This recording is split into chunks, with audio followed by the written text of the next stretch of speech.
Hello अस्सलाम वालेकुम। Only Sindh TV में तव्हां सभिनी खे ख़ुशि आमदीद। असांजे चैनल खे सब्सक्राइब कयो ऐं बेल जे निशान ते क्लिक कयो जीअं जल्दी तव्हां वीडियो पहुची सघनि ऐं वीडियो खे लाज़मी लाइक कयो। बिस्मिल्लाहिर्रहमानिर्रहीम अस्सलामु अलैकुम। जी हाँ दोस्तों, काफ़ी दोस्त चवनि पिया त असां वीडियोस ते कमेंट करे कोन था सघूं, यानी कमेंट हाइट हूंदा आहिनि यानी करे कोन था सघूं। उन्हनि लाइ वीडियो ख़ासि ठाहियो अथमि। इंशाल्लाह वीडियो लास्ट तक ॾिसिजो। इंशाल्लाह तोखे मां कोशिशि कंदुसि त हिकु हिकु ॻाल्हि अलॻि अलॻि करे तव्हांखे सम्झायां। जी हाँ दोस्तों, पहिरीं ॻाल्हि त असांजे यानी चैनल जी तरफ़ां ऐं पेज जे तरफ़ां हिकु कुरंदाज़ी हले पियो। इंशाल्लाह चंड जे राति कुरंदाज़ी कंदासीं।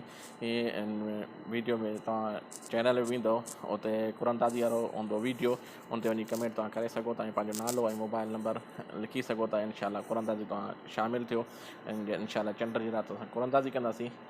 ऐं जीअं भाउ जो नालो निकितो असां कोशिशि कंदा आहियूं मोबाइल या 60,000 रुपया कैश ॾींदासीं।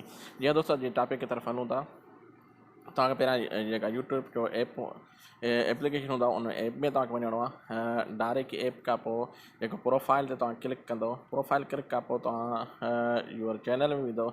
यूर चैनल खां पोइ तव्हां जिते 3 डॉट जा निशान आहिनि उन ते क्लिक कंदव। पोइ तव्हांखे वञिणो आहे सेटिंग में।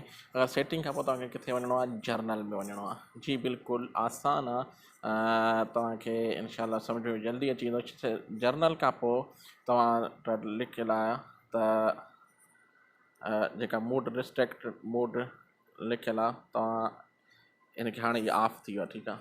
तव्हां यानी कमेंट करे कंहिंखे कोन था सघो। इनखे तव्हां ऑन कंदव, ठीकु आहे, तव्हां डायरेक्ट कंहिंखे कमेंट करे सघो था। उमेदु कयां त तव्हां ॻाल्हि सम्झी वेंदो। हीउ वीडियो नंढिड़ो ई आहे, सिर्फ़ु उन दोस्तनि लाइ जेके दोस्त काफ़ी परेशान आहे, कमेंट न पिया करे सघनि। इंशाल्लाह उमेदु कयां त तव्हां ॻाल्हि सम्झ में आयो हूंदो।